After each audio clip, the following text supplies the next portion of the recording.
हरियाणा के वरिष्ठ आईपीएस अधिकारी वाई पूरण कुमार की मौत का मामला लगातार तूल पकड़ता जा रहा है। मामले के तूल पकड़ने की वजह सबसे बड़ी बात यह है कि 7 दिन बाद भी पूरण कुमार का पोस्टमार्टम क्यों नहीं हुआ और पोस्टमार्टम में पेच क्यों अटकाया जा रहा है। इसके अलावा सवाल यह है कि आखिर परिवार 7 दिनों से बॉडी को रख करके कर क्या रहा है और सरकार इस पूरे जमी हुई बर्फ को कब तक पिघलाएगा, ये भी अपने आप में बड़ा सवाल है। दरअसल 6 अक्टूबर को सेक्टर 16 स्थित अपने आवास में कथित तौर पर आत्महत्या के मामले ने राज्य की पुलिस व्यवस्था पर गंभीर सवाल खड़े किए हैं। पूरण कुमार, जो कि हरियाणा पुलिस के एडीजीपी रेंज थे, उन्होंने कथित तौर पर खुद को गोली मार करके खुदकुशी कर ली थी और एक नोट लिखा था जिसमें तमाम सीनियर अधिकारियों पर जातिगत भेदभाव और मानसिक उत्पीड़न, विभागीय दबाव के आरोप लगाए थे। इस मामले में सबसे ज्यादा चर्चा में उनकी पत्नी अमनीत कुमार है, जो कि घटना वाले दिन सीएम नायब सिंह सैनी के साथ जापान में थी। अमनीत कुमार, जो कि आईएएस अधिकारी हैं, उन्होंने अब कहा है कि सरकार चाहे तो शव ले ले लेकिन जबरदस्ती ना करे। अमनीत ने पुलिस प्रशासन पर शव के पोस्टमार्टम के लेकर के जबरदस्ती करने के आरोप लगाते हुए कहा कि सरकार चाहे तो शव भी ले ले।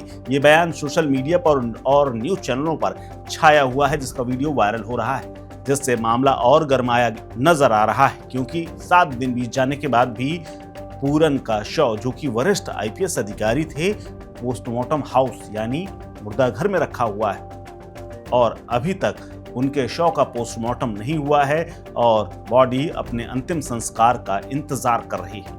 हालांकि अब इस मामले को लेकर के राजनीति भी तेज हो चुकी है। सरकार ने इस मामले की संवेदनशीलता को देखते हुए डीजीपी, पूर्व डीजीपी समेत तमाम आईएएस अधिकारियों के खिलाफ भी मुकदमा दर्ज किया था और अब उनकी पत्नी ये मांग कर रही है कि इनकी गिरफ्तारी की जाए। जांच भले ही हो लेकिन इनकी गिरफ्तारी होनी चाहिए।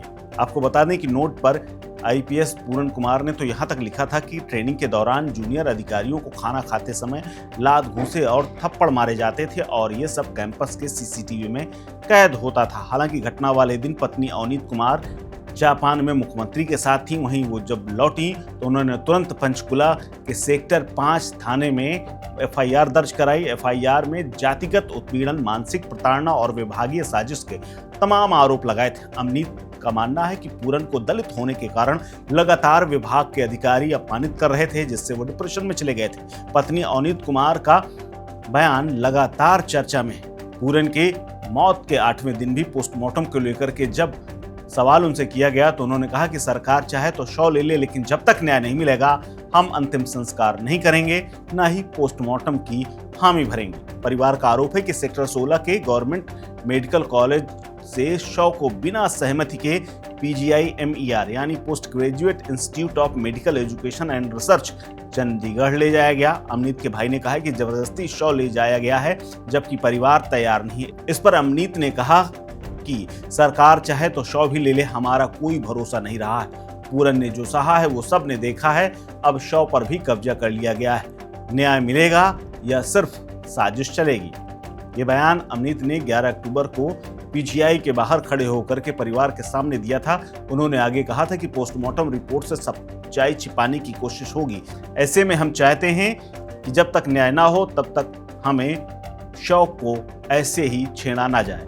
हालांकि इसको लेकर के सफाई भी आई थी, उसमें ये कहा गया था कि पोस्टमार्टम केवल परिवार की सहमति से होगा, शव शिफ्टिंग में कोई जबरदस्ती नहीं की गई। हालांकि परिवार ने इसे खारिज कर दिया और कहा कि डॉक्यूमेंट में हेरफेर हुआ है। राजनीतिक रंग देते हुए इस पूरे मामले को लेकर के कांग्रेस लगातार सरकार पर हमलावर है। यूपी के चेयरपर्सन सोनिया गांधी ने अमनीत को चिट्ठी लिखी है जिसमें उन्होंने संवेदनाएं जताई हैं और निष्पक्ष जांच की मांग की है। इस पूरे घटनाक्रम को लेकर के कांग्रेस के तमाम बड़े नेता घर पहुंच रहे हैं और अपनी संवेदनाएं भी व्यक्त कर रहे हैं। इस खबर में फिलहाल इतना ही। अपडेट्स के लिए बने रहिए वन इंडिया हिंदी के साथ। नमस्कार। Subscribe to One India and never miss an update. Download the One India app now.